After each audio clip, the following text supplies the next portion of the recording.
Story time with Paul.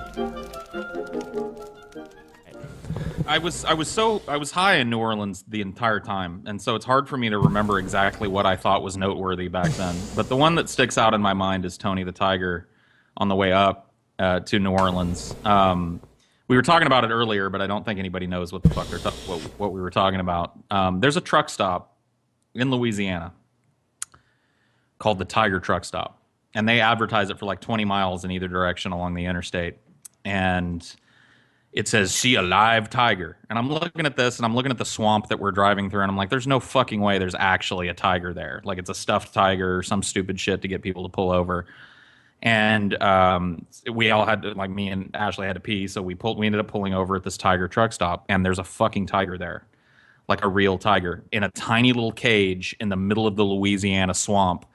And it's the saddest shit I've ever seen. Now, on the way up there, we got hit by some kind of fucking typhoon from hell. Like, I'm driving on these fucked up Louisiana freeways with no fucking shoulder on either side of the road. So if you fuck up, you're going in the swamp. Like, that's basically what it is.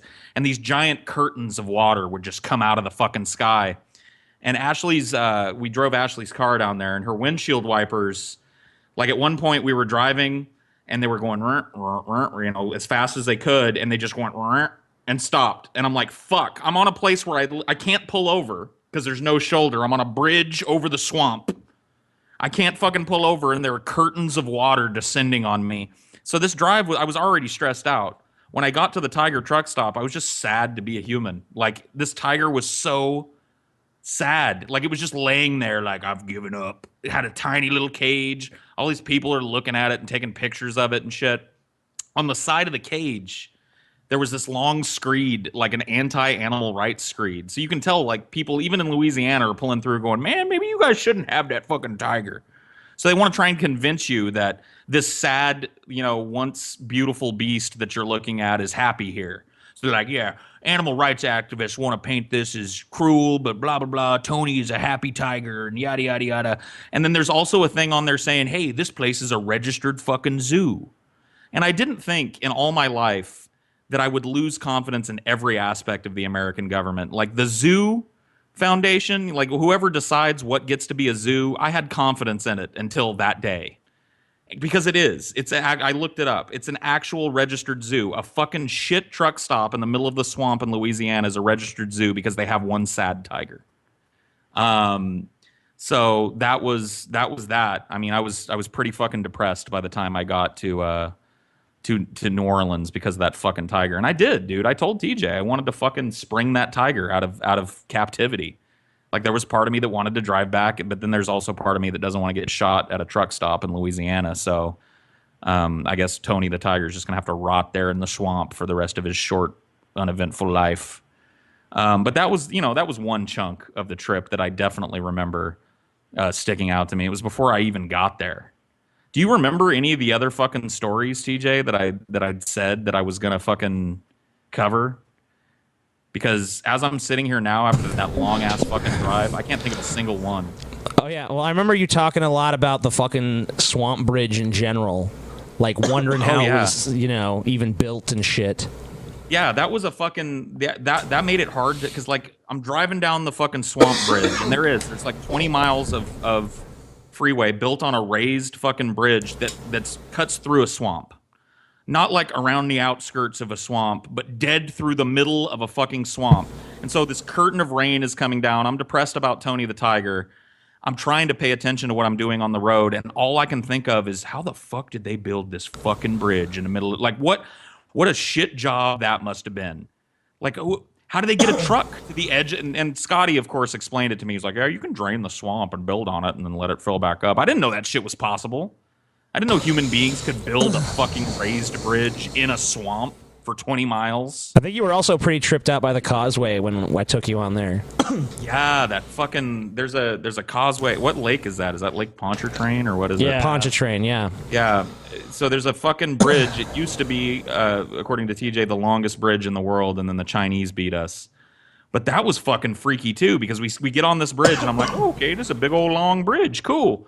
After about 10 minutes, it's a 24-mile long bridge over a lake. And the lake is so big that once you're in the middle of it, you can't see land in any direction. Like, you can look behind you, and it just looks like you're on a fucking infinite road that just goes all the way to the horizon, and there's nothing but ocean in the world. I've never, like, I was kind of freaked out in general, I think, by New Orleans in a lot of ways. The sirens there, we talked about those. Like, in every other city I've been in my entire life, the sirens are meant to make people get out of the way. But TJ had told me that people don't get out of the way of ambulances and cops in Louisiana. They don't give a fuck. So the sirens there are just like this mournful wail. It's not like, woo, woo, woo, woo, woo, woo, get out of the way. It's like,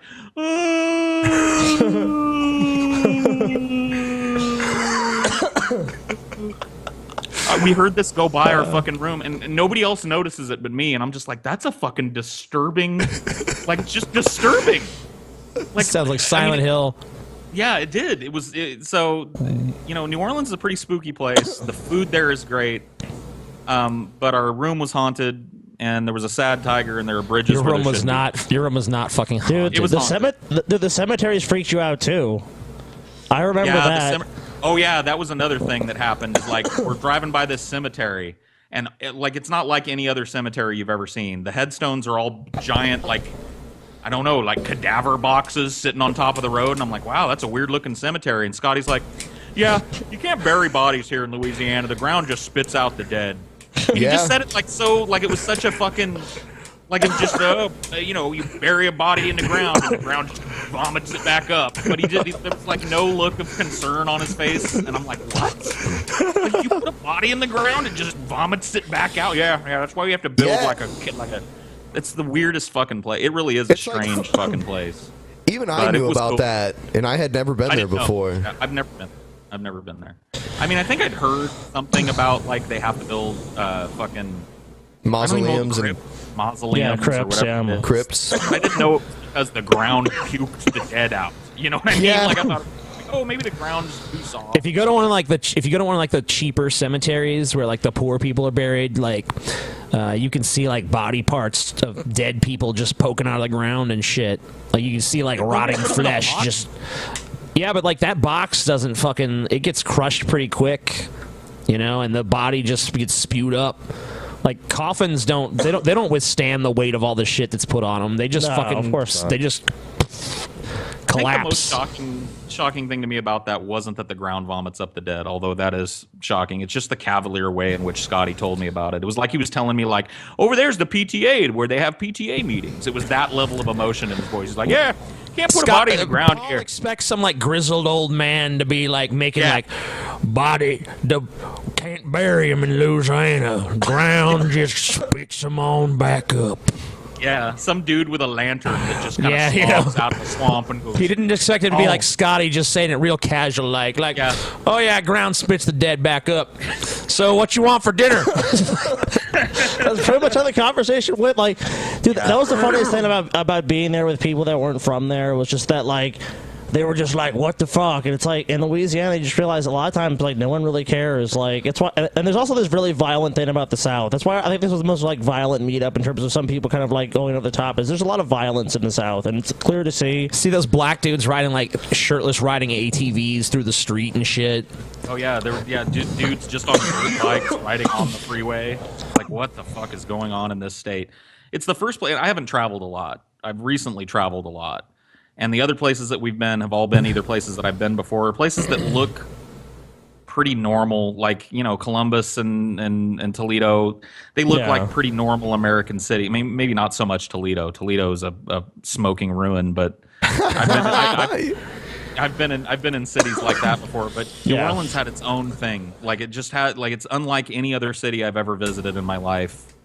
And you know, it was cool to be there with people that grew up there and watch them react to the things that I found weird about it, because they're just like, whatever. Like that siren, nobody was going to talk about that siren, but it doesn't sound like a siren anywhere else in the United States that I've been. I know that Paul was pretty impressed with our food, though. The food was fucking great, dude. I think I said to you at some point, and then you had to tweet it at Ben or rub it in his face, that like the sandwich that you bought me beats all of Toledo by itself. Just that sandwich right there is better than the entire city of Toledo.